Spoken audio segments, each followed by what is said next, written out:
Anjuran: gunakan headphone untuk suasana yang lebih mencekam.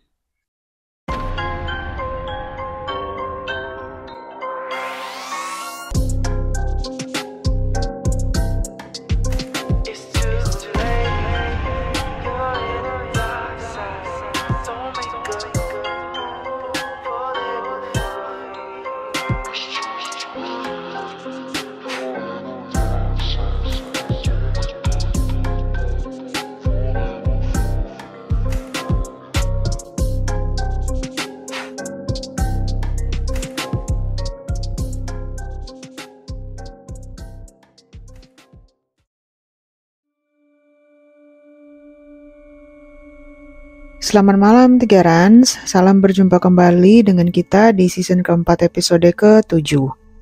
Nah, gue langsung masuk ke cerita aja ya, biar to the point. Beberapa orang senang melakukan hal-hal menyenangkan di alam, seperti naik gunung, camping, dan banyak lagi. Tapi ada beberapa pantangan atau aturan tak tertulis setiap bermain di alam, yaitu tidak sembarangan, menjaga sikap, dan tidak asal mengambil sesuatu. Sebenarnya hal tersebut itu bagus sebagai pelatihan tata krama, tapi di sisi lain ada hal tak kasat mata yang mempengaruhi. Cerita berikut akan menggambarkan bagaimana akibat berlaku sembarangan di alam bebas. Dan cerita ini sudah cukup lama ya, terjadi ketika aku masih duduk di bangku kelas 2 SMA. Kala itu libur sekolah, aku dan teman-teman berencana untuk berkunjung ke salah satu air terjun yang memang dibuka untuk tempat wisata. Meski dibuka untuk tempat wisata, air terjun ini pada saat itu masih sepi. Mungkin karena belum banyak orang tahu pada saat itu. Semua berjalan normal selama kami bermain-main di air terjun. Kami berenang, mandi, biasalah seperti orang pada umumnya. Sampai akhirnya aku tidak sengaja menemukan sesuatu.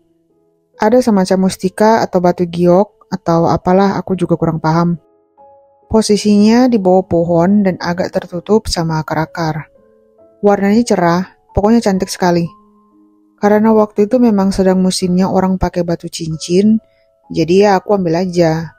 Barangkali kan bisa jadi cincin dan bisa dijual. Nah, singkat cerita, kami semua pun pulang. Dan aku pulang dengan membawa batu mustika yang aku temukan itu. Batu itu aku simpan di dalam laci meja aku. Dan selama beberapa hari, aku tidak merasakan keanehan apa-apa. Sampai suatu malam, aku keluar rumah untuk beli pulsa. Si penjual pulsa itu posisinya persis di depan rumahku. Tapi malam itu, anehnya si penjual pulsa tutup. Jadi, aku beli di tempat lain. Keesokan paginya, aku keluar rumah dan melihat si penjual pulsa itu sedang menyapu halaman rumahnya. Akhirnya aku mendekat dengan maksud bertanya, kenapa semalam konternya tutup? Jawaban dia kira-kira begini. Beberapa malam ini emang tutup. Habisnya gue takut. Di depan rumah lu ada perempuan serem berdiri aja di depan rumah. Mendengar itu, aku bingung. Perempuan serem? Maksudnya apa nih? Awalnya aku tidak mau berpikir macam-macam. Tapi pada akhirnya kepikiran juga. Siapa sih perempuan yang dimaksud sama si tukang pulsa itu? Hari demi hari berlalu. Aku belum merasakan keanehan apa-apa. Sampai suatu hari aku sedang mandi, dan waktu itu masih sore ya. Aku habis pulang main. Saat aku sedang asik menyiram badan, di depanku ada sebuah bak air besar yang jadi wadah airku. Nah, dari pantulan air itu, aku melihat ada perempuan berbaju serba putih dan rambutnya panjang, mirip hantu Sadako di film Ringu. Cuman ini posturnya tinggi ya, mungkin hampir 2 meter. Kepalanya hampir menyentuh langit-langit kamar mandi. Wajahnya tidak kelihatan karena tertutup rambut. Karena aku suka mengaji, aku pun membaca doa yang guru ngajiku ajarkan di masjid. Sambil menutup mata, dan setelah selesai baca doa, aku lihat lagi ke bak air. Sosok itu masih ada, masih berdiri di belakangku. Ternyata doaku tidak mempan. Karena tak ada pilihan, aku pun segera mengambil handuk dan buru-buru keluar dari kamar mandi. Itu gangguan yang pertama, oke? aku tidak cerita ke siapa-siapa. Selanjutnya, pernah juga suatu malam, aku terbangun tanpa sebab. Saat itu, waktu menunjukkan pukul 1 dini hari. Aku keluar kamar untuk buang air kecil. Setelah itu membuka kulkas untuk minum. Nah, seluruh ruangan di rumah itu lampunya mati, kecuali kamar mandi dan lampu di depan rumah, yang ada beranda atau pelataran gitu. Pintu depan rumahku itu diapit oleh 2 jendela panjang. Kedua jendela panjang itu dipasang gorden karena sudah malam. Dari gorden itulah aku melihat ada bayangan. Jelas sekali itu bayangan seolah-olah ada yang sedang berdiri di depan rumahku. Aku masih belum berpikir aneh-aneh saat itu. Aku pikir sih ini hanya bayangan apa gitu. Dan aku tidak ada pikiran ini bayangan orang ataupun hantu. Yang ada di pikiranku, ini benda apa kok ada di depan rumahku. Nah, karena penasaran, aku pun mendekat. Aku membuka gorden dan melihat apa yang ada di depan rumahku. Ternyata perempuan itu lagi. Sosok perempuan yang aku lihat di kamar mandi. Masih memakai gaun putih dan rambut panjang agak gimbal yang menutupi muka. Kali ini jelas sekali, aku melihatnya langsung, bukan melalui pantulan air lagi. Aku pun langsung istighfar dan berlari ke dalam kamar. Aku baca doa dan mencoba tidur. Badanku gemetar hebat. Pokoknya aku benar-benar ketakutan bukan main saat itu. Ternyata, perempuan ini yang dimaksud oleh tukang pulsa. Malam itu setelah ketakutan selama sekitar setengah jam, akhirnya aku pun bisa tidur. Paginya aku mulai berpikir, apa sih penyebab dari gangguan-gangguan ini? Sampai akhirnya aku terpikir oleh batu mustika yang kutemukan itu. Ya, sejak ku bawa pulang benda itu, aku mengalami hal seperti ini. Dan segera aja aku langsung telepon temanku dan menceritakan semuanya. Akhirnya temanku pun bersedia mengantarkanku kembali ke air terjun itu.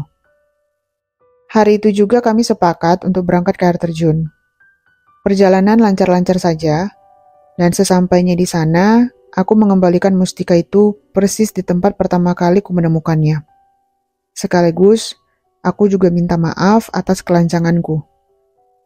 Sepulang dari air terjun, aku rajin-rajin mengaji, sholat, dan lain sebagainya, dengan maksud membersihkan diri dari energi negatif yang mungkin aja masih menempel di diriku. Tapi syukurlah, setelah itu tidak ada gangguan lagi. Tidak ada lagi penampakan perempuan itu, dan dari situ aku semakin yakin kalau mustika itulah penyebab semuanya. Oke, sekian ceritanya, dan sepertinya kita kembali ke benda-benda keramat atau benda-benda sakral ya. Sebenarnya cerita seperti ini tuh ngajarin kita buat belajar lebih berhati-hati, biar dimanapun tuh kita, maksudnya di tempat asing tuh ya, yang tidak kita ketahui, ya kita harus jaga sikap benar, jaga tangan biar nggak nakal ya, nyolong apapun yang kita nggak tahu itu asal muasalnya, asal usulnya. Mungkin kalau udah terlanjur ngelakuin, ya selama ada orang-orang tertentu yang mungkin istilahnya ngejaga kali ya, kita boleh izin coba gitu, tanya ke mereka, bisa nggak sih kalau ngambil ini itu. Mungkin selama kalau diizinin ya silakan gitu, monggo. Kalau enggak kan ya berarti tahu diri. Tapi kalau misalnya nggak ada yang jaga gimana dong? Ya berarti tanpa harus ada perantara, ya kita yang benar-benar harus tahu diri, emang nggak boleh gitu. Ya gue juga nggak menampik sih sebenarnya. Untuk benda-benda kemanapun ya, ketika kita lagi ke tempat apapun dan dimanapun, ketika kita ngelihat benda-benda yang unik, yang seolah-olah kita berpikir tuh nggak ada yang punya, itu kan nggak ada kepemilikannya gitu. Pokoknya nggak harus kinclong-kinclong gitu ya. Selama kita melihatnya itu unik, lucu, gemesin, bagus, itu kan pasti di dalam diri kita akan terbangun keinginan-keinginan untuk ini barang harus kita miliki nih, harus kita ambil, kita bawa pulang, disimpan gitu kan. Itu pasti akan selalu ada tuh yang namanya hal-hal seperti itu. Karena di gue juga pernah terjadi. Tapi untungnya sih nggak sampai ke kejadian horor ya. Jadi kalau di gua itu waktu itu lagi main ke pulau, ya terus emang sih pulaunya pulau wisata, nggak ada istilah angker lah, keramat lah gitu nggak ada, atau sakral apapun juga nggak ada. Nah terus waktu itu lagi main ke pantai dan di situ gua ngelihat ada kerang sama batu karang gitu kalau nggak salah. Nah itu tuh dan warnanya tuh kebetulan kontras gitu ya, bertolak belakang, satu biru satu merah kan. Saking bagusnya tuh gue pengen bawa pulang. Nah di situ gue agak berpikir karena jujur itu kan kebetulan gue seorang diri doang ada di situ. Tapi gue terus berpikir ini gue boleh ambil nggak ya? Kalau gue ambil, aduh gimana nih? Apa kenapa-napa sama gue apa nggak nanti? Nah itu tuh pasti udah ada preventif praduga-praduga seperti itu tuh udah muncul gitu. Gejolak sebenarnya seperti itu ada. Cuman waktu itu gue pikir, bentar, ini pantai, ini pulau kan pasti bertuan. Kenapa gue nggak tanya aja kepada mereka yang punya empu-empunya di sini gitu? Ya udah, gue ambil, gue bawa, gue balik ke hotel, gue tanyalah sama orang sana, Mbak, asli sini nggak? Oh iya, asli sini. Gue lanjutin lah, Mbak, kira-kira di sini kalau pantai-pantainya itu ada benda-benda yang unik kayak gitu, menarik perhatian. Terus gue tunjukin tuh, seperti ini misalnya Mbak, ada satu kerang sama satu batu karang seperti ini. Nah, kira-kira yang seperti ini ada nggak sih Mbak larangan adat di sini atau larangan masyarakat lokal gitu terhadap apa ya istilahnya kan kayak miliknya alam gitu.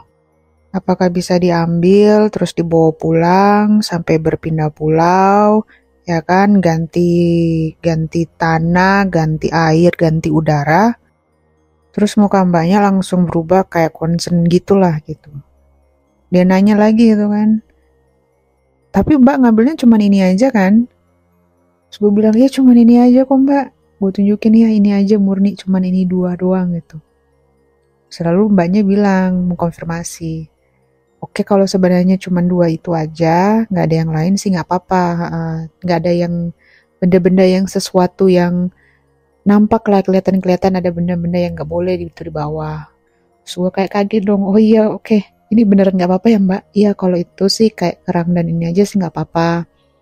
Cuman asal jangan benda-benda yang pokoknya kelihatan deh katanya kalau ada benda-benda tertentu di matanya mereka ya, yang memang itu nggak boleh dibawa keluar pulau. Dan gue yang kayak, oh my god, yang seperti itu tuh ternyata beneran ada. Ya kan, jadi gue sampai segitunya bertanya, karena apa ya, kalau gue jujur dulu waktu itu concernnya bukan karena gue bakal diganggu ya, tetapi karena justru kalau ntar gue diganggu terus gue harus balikin, nah problematiknya itu adalah ketika gue mau balikin, itu kan beda pulau, jauh banget bahkan kan. Jadi lu bayangin gue harus ngebalikin, gue harus terbang naik pesawat, terus nyebrang pakai perahu kapal kan, lu bayangin kosnya berapa yang bakal keluar. Nah itu yang sebenarnya gue cegah, kan nggak lucu ya kalau misalnya kelihatannya barang lucu unik apalagi tuh bagus pas dibawa pulang ternyata malah bikin masalah kan, terus double lagi ketimpanya ya kan. Kalau yang deket mah yang cuman pasti kayak tadi ke air terjun di sebelah kota lah, sebelah desa lah, atau di sebelah daerah lah, tanpa harus nyebrang kayak apa ya, maksudnya transportnya itu berlipat-lipat ya kerumitannya ya kan, jadi tidak akan ada apa ya isu berkelanjutan kan. Tapi kalau yang transportnya rumit ya sudahlah udah jatuh ketimpa tangga lagi. Jadi paling itu, kalau nggak ada perantara buat ditanyakan, buat minta izin, ya sebaiknya jangan macem-macem. Gitu kan, yang ada sekalipun kan belum tentu diizinin, belum tentu boleh, belum tentu bisa dibawa pulang. Apalagi yang kagak ada perantaranya, ya kan? Nah, jadi Tiaran kira-kira segitu aja dulu ya. Nanti kita ketemu lagi di episode berikut, jadi jangan kemana-mana. Sering-sering komen dong, atau kasih tanggapan, komplain juga nggak apa-apa, nggak masalah. Saran juga nggak apa-apa, usul juga nggak apa-apa, kita terima kok. Ya kan, mari kita berinteraksi lah. Biar kita juga semangat nih bikin kontennya. Kita kurangnya di mana, bisalah nanti kita perbaiki. Kita bagusnya di mana, ya berarti kita kembangkan kembali, lanjutkan gitu. Biar kalian juga tetap setia, selalu dengerin konten-konten podcastnya kita. Oke? Udah, kalau gitu 3 Rans, gue tutup dulu episode untuk hari ini. Seperti biasa, karena habis dengerin cerita horor, jangan lupa berdoa ya sebelum tidur agar kita terjauhkan dari hal-hal yang berbau mistis. Oke, sekian dan bye-bye.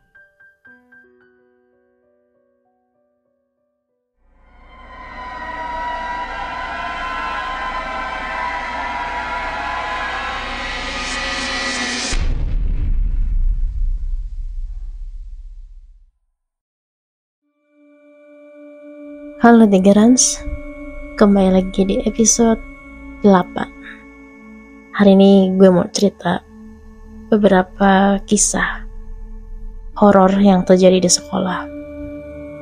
Gue langsung masuk ke ceritanya ya. Kisah ini terjadi sekitar tahun 2012, di mana seorang pelajar bernama Lizzie yang sekolah di SMAN 5 Purwokerto. Bisa dikatakan Lizzie merupakan aktivis dan penyuka organisasi. Suatu malam Lizzie menginap di asrama sekolah karena ada kegiatan organisasi. Waktu itu Lizzie sedang piket malam dan harus berkeliling dengan beberapa teman. Tiba-tiba mereka melihat bayangan putih keluar dari pintu asrama. Padahal pintu kamar tersebut tidak pernah dibuka oleh siapapun. Konon ada seorang perempuan gantung diri di salah satu kamar di asrama tersebut. Cuman bayangan ya. Mungkin kalian ini kali kecapean. Cerita kedua ya.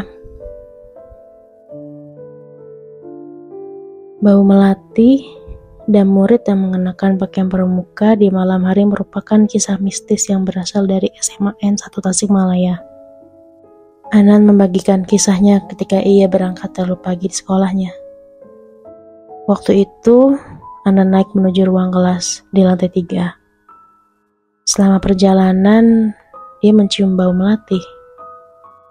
Padahal saat itu, sekolah masih sangat sepi. Selain bau melati, Anan juga sering mendapat cerita bahwa beberapa orang di sekolah ini pernah melihat murid mengenakan pakaian pramuka berjalan-jalan di sekitar area sekolah. Itu murid lain kali yang kesasar, bukan apa-apa. Kita ambil positifnya aja. Lanjut, selanjutnya. Mutia bersekolah di MAN 2 Model Pekanbaru. Ia menceritakan bahwa di sekolahnya, asrama atau ruang belajar laki-laki dan perempuan dipisah. Ketika Mutia sedang latihan menari bersama teman-temannya di pelataran perbatasan antara ruang belajar perempuan dan laki-laki, dia mendengar perempuan terbatuk-batuk dari asrama laki-laki. Padahal gak mungkin ada perempuan di asrama laki-laki. Akhirnya mereka pindah ke ruang kelas akselerasi. Ketika sudah pindah, salah satu temannya ada yang membuka jendela kelas tersebut. Tiba-tiba dia berteriak karena melihat seorang perempuan berambut panjang sedang menatap temannya. Gak heran sih, sekolahnya berdekatan dengan Taman Makam Pahlawan dan Taman Pemakaman Umum. Ih, ngeri ih. Gue gak habis bayang. Lu buka jendela terus tiba-tiba malah lu ngeliat langsung sosok perempuan, terus pas banget dia juga lagi natap lo. Ngeri gak sih? Nih, terus cerita selanjutnya ya. Ini kayaknya cerita selanjutnya ini tuh menurut gue ya paling serem sih. SMAN 2 Purwokerto memiliki ekstrakurikuler karawitan atau gamelan Jawa.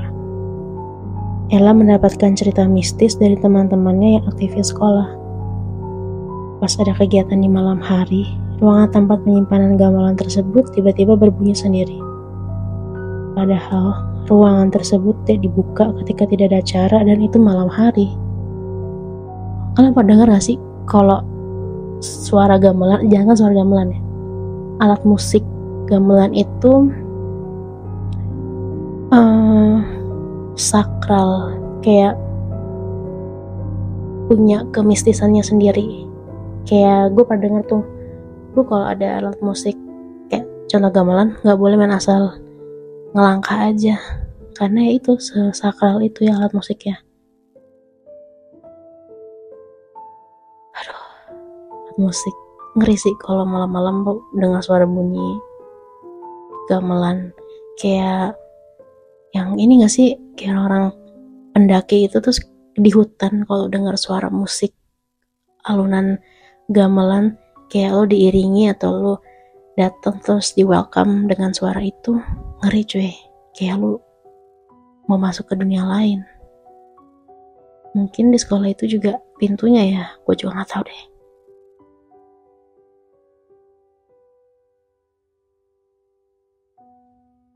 Selanjutnya, Puji menceritakan bahwa salah satu temannya yang bersekolah di SMP di Tangerang sering mengalami kesurupan. Di sekolahnya emang sering terjadi kesurupan massal. Bukan hanya itu, beberapa teman-temannya juga diikuti oleh makhluk-makhluk astral. Kata orang, sekolah ini bekas tanah makam yang diratakan dan dibangun sekolah. Kalau ada satu bangunan atau bukan kawasan ya, bangunan yang dulunya adalah tempat pemakaman, tanah pemakaman, ada kemungkinan horornya tuh masih ketinggalan gak sih? Kayak bisa aja ada yang tertinggal kan, tulang-tulangnya gitu, beberapa tulang-tulang. Atau metafisikanya ya, apa sih, gue gak ngerti bahasanya tuh, yang ketinggalan di tanah itu. Jadi ketika dibangun bangunan baru, itu malah dia jadi ngikut ke bangunan baru itu, jadi berpindah tempat. Ya gak sih? Cerita terakhir, Maharani menceritakan pengalamannya bahwa di sekolahnya terdapat seorang anak yang korban kecelakaan karena tertimpa truk. Menurut penjaga sekolah, siswa tersebut masih datang ke sekolah dan duduk di tangga dengan seragam yang berlumuran darah. Antara kasihan sama ngeri ya, serem. Karena kasihannya kenapa? Sudah meninggal aja, Corinne ya tuh masih merasa dia harus datang ke sekolah. Karena mungkin dia juga dedikasi untuk sekolah tinggi kali ya.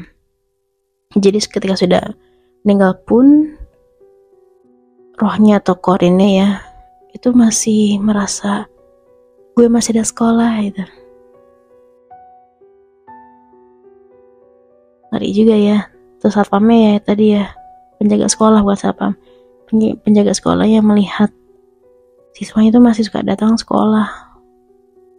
Ngeri banget. Tapi sih mungkin kalau misalnya datang ke sekolah dengan keadaan yang nggak berlumuran darah ya, paling cuma kayak pucat, tuh gue sih kayak masih oke deh. Tapi kalau udah ada berlumuran darah, ada darah-darahnya, atau dengan kondisi badannya yang mungkin udah hancur atau gimana ya, gue takut sih.